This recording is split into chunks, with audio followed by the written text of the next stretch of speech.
My mother-in-law told me something surprising. She said, "We're going to live together now. We turned the house into 2 separate homes to make it easier. Is the house in your name, Emma? Sorry to ask, but can you pay the $80,000 bill for the changes?" My mother-in-law and husband thought it was funny, but I felt determined. I was going to tell them something important, even though my husband didn't know yet. I had proof too. My name is Emma Davis, and I'm 26 years old. I live a little away from the city in a place surrounded by nature. I work in an office and draw pictures for fun. Recently, I've been sharing my drawings online and reading the comments people leave.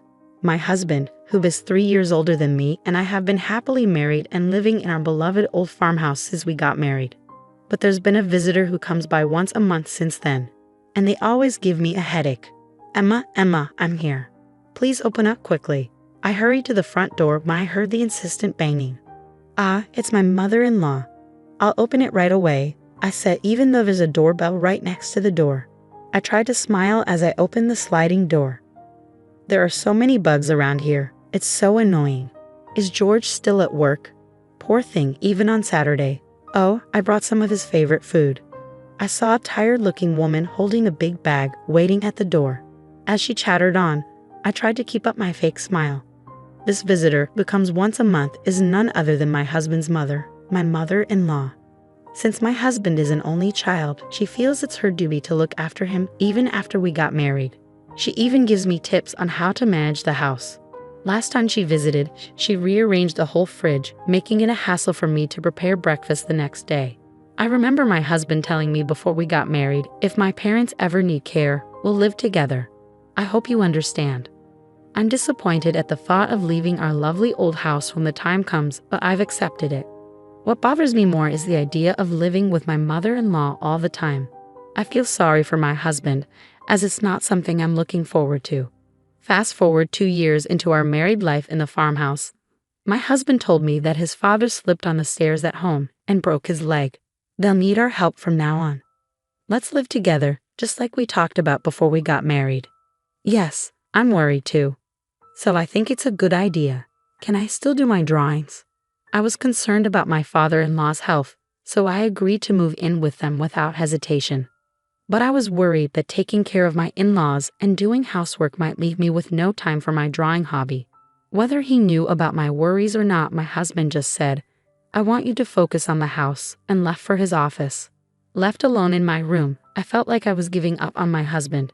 As I looked through my drawings, I started sorting out my feelings. Just when I had decided to live with them, something unexpected happened. While I was at work, I suddenly felt numbness in my hands and feet and got really dizzy. I collapsed. Thankfully, a colleague called an ambulance, and although I wasn't in danger, it turned out I had had a stroke at a young age after a medical checkup.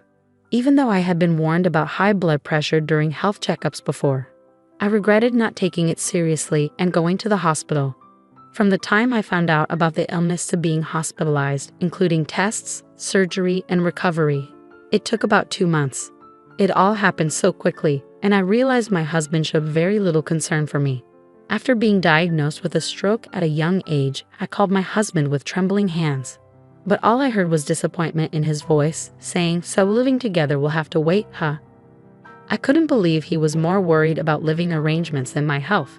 Luckily, my father-in-law was still in the hospital with a fracture, so I didn't have to worry about taking care of him. This allowed me to focus on my treatment, which was a silver lining. Plus, since we didn't have kids, that wasn't an added concern.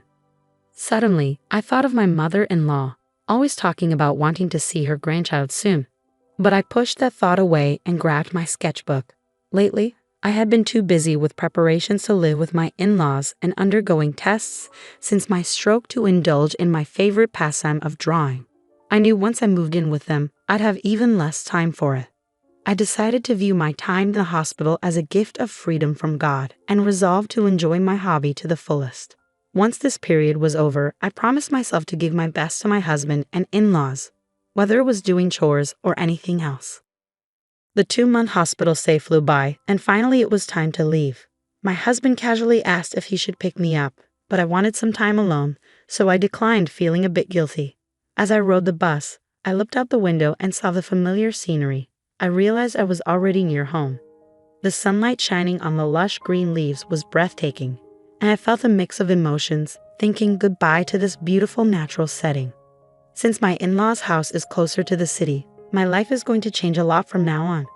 Feeling a bit sad, I stepped off the bus at the familiar stop. As I walked towards what was supposed to be my beloved old home, I suddenly froze in astonishment. Instead of the familiar private house I knew so well, there stood a completely unfamiliar house that I had never seen before. After being in a hospital for about 2 months, I double-checked the surrounding buildings and the path I took, wondering if I had somehow gotten a location wrong. But it was no mistake.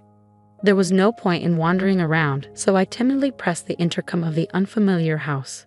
A voice I knew well, undoubtedly my husband's, responded with a simple yes. Still feeling confused, I quietly said, "It's Michelle," into the intercom.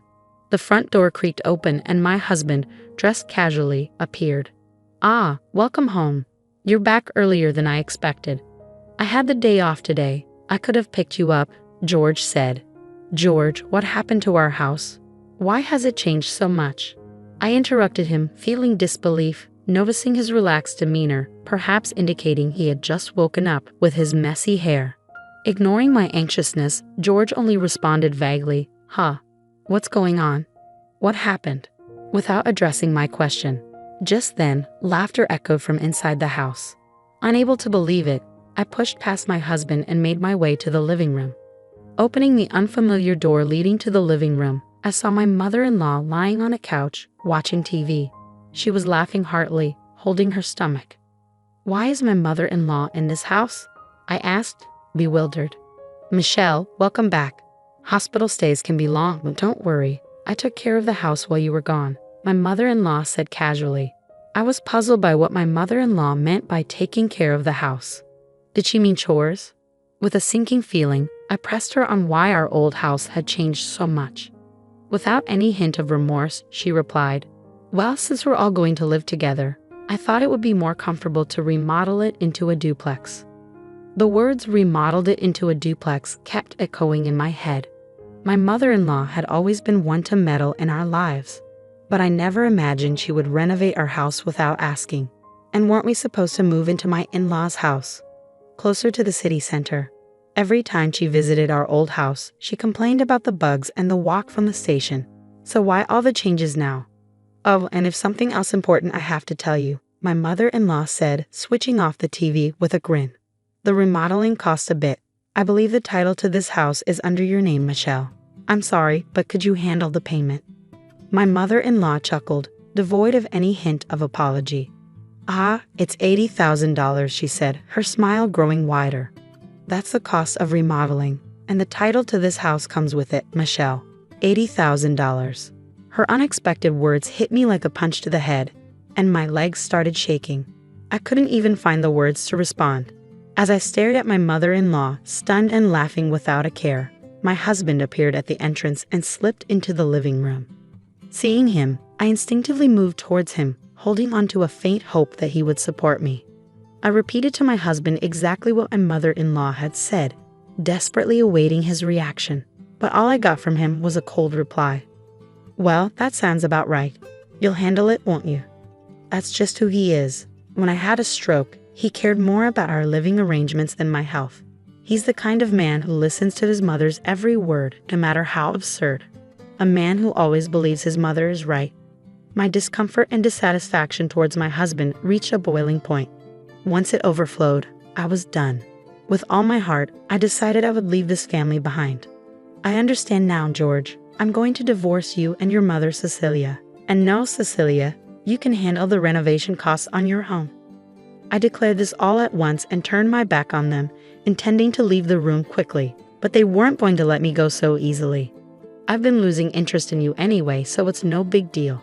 But remember, this house is in your name, Emma, so you have a responsibility to pay," George remarked. "That's right, feel free to leave, but please settle your dues first," added Cecilia. I was astonished by their selfishness. I couldn't help but sigh. I was sure if I turned around, I'd see their smug faces grinning in victory, but I refused to look back. I stood tall and replied, "You keep saying the house is in my name, George, but did you forget that ownership has been transferred to you?" I revealed the truth, but they only laughed. thinking I was lying to avoid paying. That's when I brought up how George had asked me to change the property's ownership when we got married, as he didn't want the house to be in his wife's name for appearance's sake. Since I didn't particularly care about the property title, I had immediately transferred it to his name. Upon hearing this, their laughter abruptly stopped, and I could feel their panic gradually setting in. I don't recall saying such a thing. There's no proof anyway, George retorted. Anticipating this response, I turned back to face them, walked past them, and opened a drawer in a shelf from our old house. Let's see, it should be somewhere around. Ah, here it is. This is the proof, I said, taking out a document that listed the property and house ownership and showed it to them. When I pointed to the part that showed the ownership was in George's name, his face went pale. That's fraud. I never thought you'd actually do it, and I definitely can't pay such a huge sum of $80,000. George exclaimed. I was disgusted by my husband's reaction. He started yelling as soon as he realized the payment obligation was on him. Since a decent conversation seems impossible, let's communicate through lawyers from now on. Cecilia, your son seems to be in quite a pickle, so please take good care of him from now on, I stated calmly beside my loud husband. I smiled at my mother-in-law, who stood dazed, and finally turned my back on them, leaving their home for good. After that, my husband called several times, but I chose to ignore him entirely, opting instead to communicate formally through a lawyer, given our strained relationship and the issues with my mother-in-law. The divorce was settled without any problems. Regarding my husband's accusation that changing the property's ownership was fraud, it was determined that it was a mutual decision made when we got married 2 years ago. My lawyer reassured me with a smile that this was neither fraud nor anything illegal. With that, all the uncertainty inside me disappeared completely. It turned out that I was supposed to foot the bill for renovating the house as soon as I got discharged from a hospital. I couldn't help but appreciate the well-executed, spiteful move of pushing me into a difficult situation just after I had undergone surgery and rehabilitation and finally got discharged due to illness. In the end, since the house was in my husband's name, it was his responsibility to pay the hefty renovation costs, and he ended up cornering himself. Moreover, I was able to secure alimony after the divorce was finalized. My husband, faced with a claim for an amount he couldn't possibly pay off, either borrowed money from risky sources or didn't pay at all. While I was in the midst of the legal battle with my husband and mother-in-law, I received an apology from my father-in-law, Bob, who had been hospitalized with a broken leg, saying, "I'm sorry for my wife and son's behavior." Of course, it didn't seem that Bob was directly involved in this matter, but it couldn't be denied that for 2 years after our marriage, he had turned a blind eye to his wife and my indifferent husband. After briefly replying to Bob's message, I made the decision to cut all ties with my old family and start afresh. Since then, my health has been gradually improving and I was able to return to work. When I was married, I used to draw illustrations, but I always felt restricted by my husband's presence. Now, I can immerse myself in drawing whenever and however I want. Initially, drawing was just a hobby, but now I receive job offers through the social networking site where I post my illustrations. I spend more time drawing for work than for pleasure these days. My current dream is to buy an old farmhouse in a somewhat rural town using the alimony from my husband and my savings, and to open an art studio there. Today, I'm taking the first step towards realizing that dream by heading to see an old farmhouse. As I gaze out at the scenery from the bus, I can't help but think back to the day I left the hospital, the day that changed my life forever. The natural scenery outside remains the same as it was that day, but my feelings are clearer now, and I'm filled with excitement for the new life that awaits me. The leaves on the trees, illuminated by the sunlight, look so bright and dazzling.